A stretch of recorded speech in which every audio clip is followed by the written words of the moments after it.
Hello everyone, welcome back to the Prismatic Draft League. We are in Season 5 for this. I didn't record last season, I didn't play much of last season, I actually stopped halfway through. But we're back this time, and hopefully we actually get to play through all our matches this season. Now, this is a Regulation F Draft League, which means we got DLC 1, we got DLC 2. So there is a lot of mons that got introduced with this draft. Another few things to note.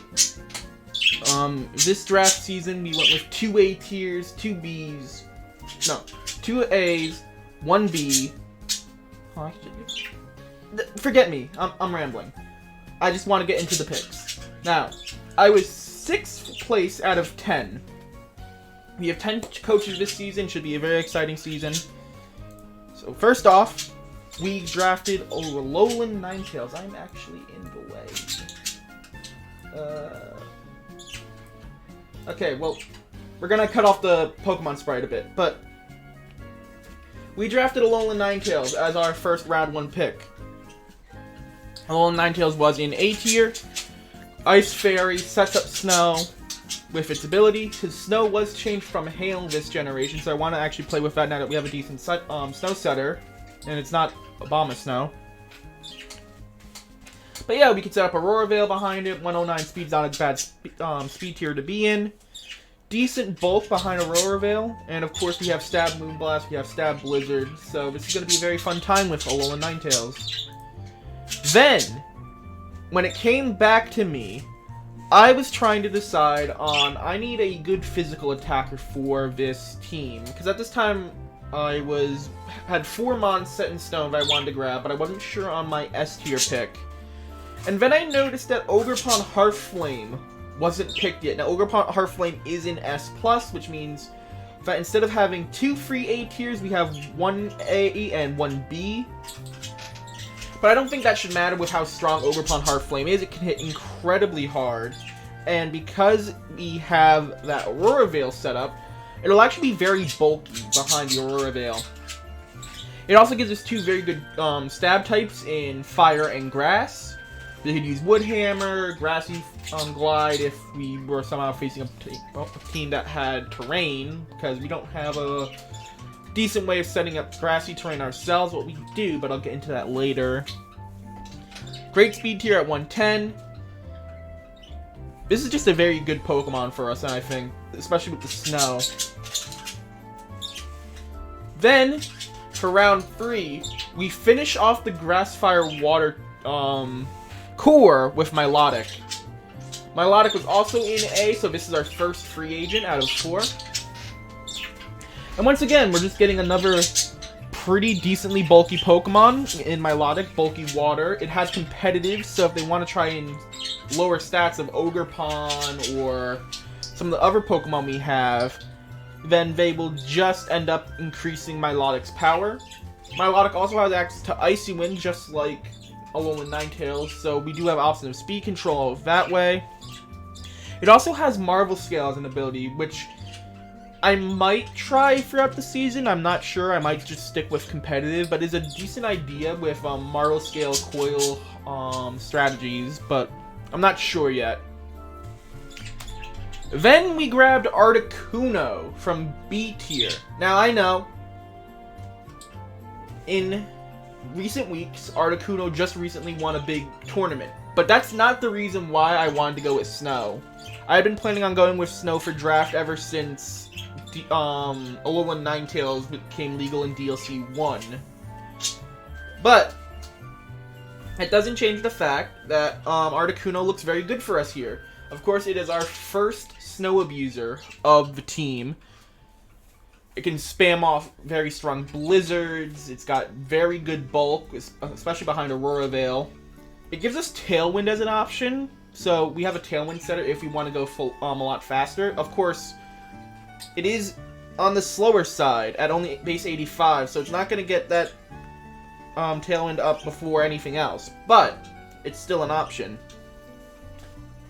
And of course, Choice Specs Blizzards would hit hard if we go with Choice Spec, but the big thing is that it has the ability that makes its evasion increase when in snow.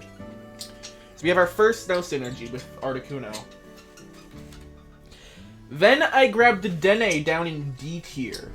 Now, normally, and by say normally, I mean in the last few draft leagues, I've grabbed Hisuian Electrode as my electric type.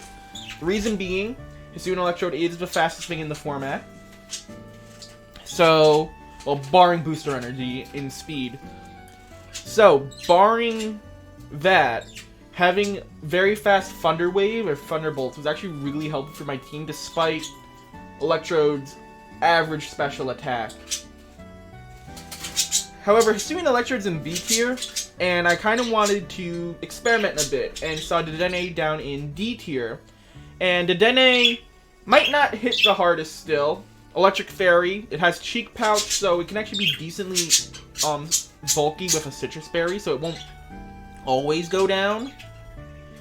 But the main reason I grabbed it is Nuzzle, because Hisuian Electrode was great with the Thunder Waves, but that 10% chance to miss really hurt it in some games. So having guaranteed paralysis over mostly guaranteed paralysis, I think will help our team a lot better than a Hisuian Electrode.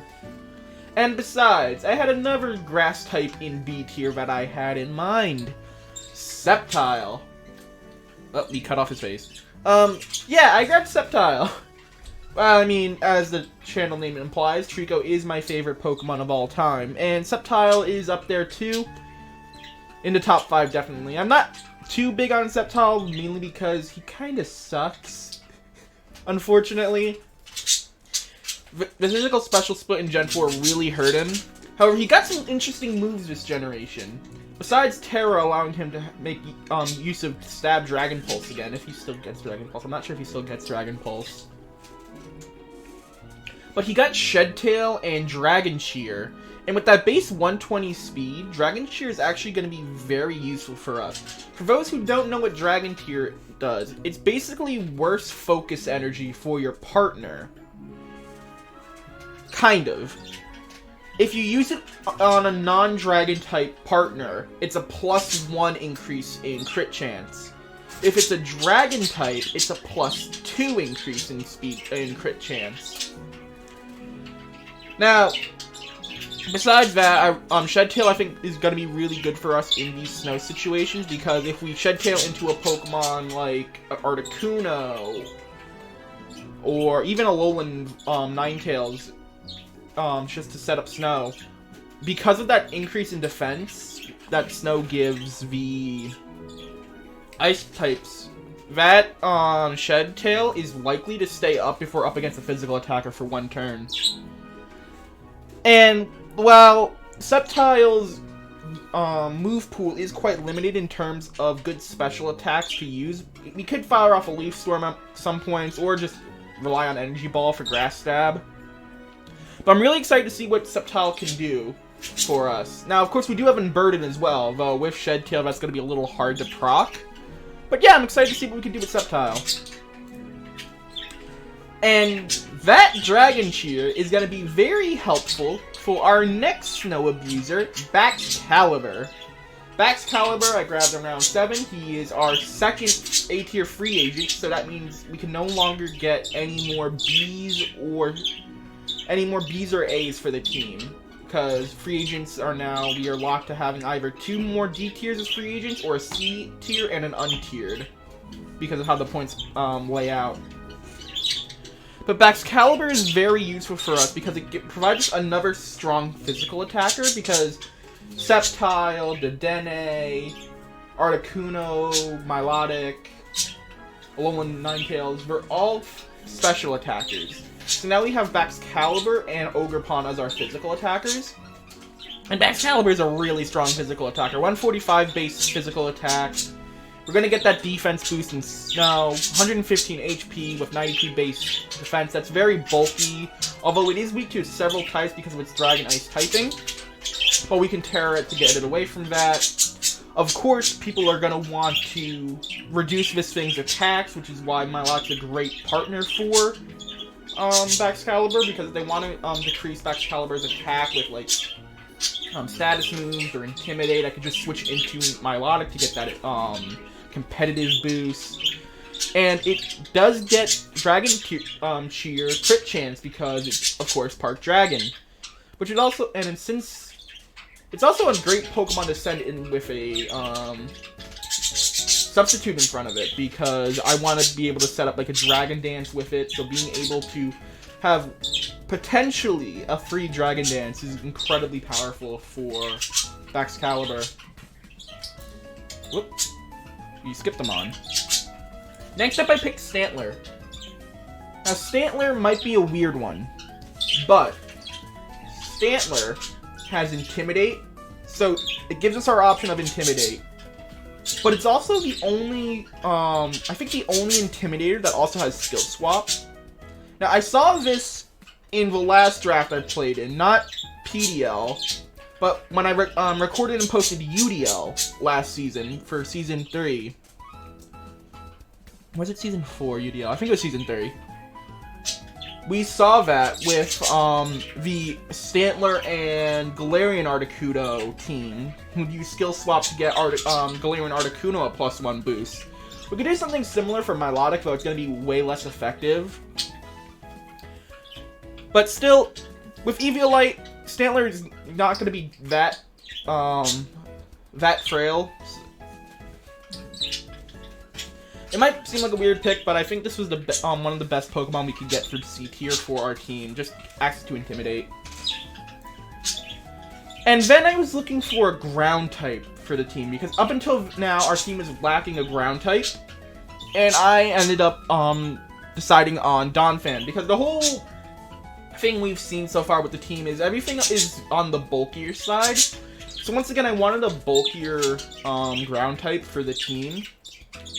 I could have gone with Sandygast, but I didn't really feel like I needed the ghost typing, and it's slower than Donphan. Now, Donphan itself is pretty slow, but with base 90 HP and base 120 defense, I hope that that is rectified. Now, of course, we have the awful special defense at base 60, but we could always run Assault Vest on Donphan to make up for that. But yeah, we needed a ground type, so that's why I grabbed Donphan. And then my last C tier free agent, so we only have one more free agent left, which is untiered, which I'll get into shortly. I wanted to grab Beartick, right? Beartick has higher physical attack, and it also has Slush Rush, just like Alolan Sandslash. So I wanted a Slush Rusher for the team. I could have gone with Titan from A tier, but I felt like Milotic and Excalibur were better for the team. So I went with Alolan Sandslash. Zapugi mentioned it in the draft discussion that I could always go for that after Beartick got signed, but I was planning on going for Alolan Sandslash anyway, so he can take the credit if he wants, but I was already after this Pokemon before you said it. So, Alolan Sandslash, not only does it provide very offensive Ice-type stab for the team, but it also provides Steel-type stab for the team. So, not only did we finish out the Fire, Water, Grass core, we also finished out the Fantasy core of Steel, Fairy, Dragon. So I'm hoping, I don't expect me to need Sandslash every game, especially because it's a bit frailer than other Pokemon. Now, you might say that's a little weird, because just like Donphan, it's got 120 defense, and it's actually a little bulkier on the special side with 5 more special defense. However, that 15 less HP does hurt it, as well as having 4 times its weaknesses in Fire and Fighting. But if we face a team that doesn't really have that many options for Fire or Fighting besides just Terra-ing to get Fighting or Fire Stab, I think Alolan Sandslash can be very good for us, and if we feel the need, we could always Terra it in order to do that. So I'm really excited to see what we can do with Alolan Sandslash. And last but not least, for my round 11 pick, I grabbed Meowth Alola. Now, we've used regular Meowth in the past, we've used Persian in the past, and Meowth Alola does pretty much the exact same thing for us, except it's pure dark, so we don't get stab on the fake out, but we still get fake out, which was the main reason why I wanted Meowthalola. Just because the team lacked a fake out user up until now, and well, I mean, Meowth's worked in the past, so why not get Meowthalola? But that is the team. Let me know what you guys think in the comments, and I will see you when the matches start. Peace.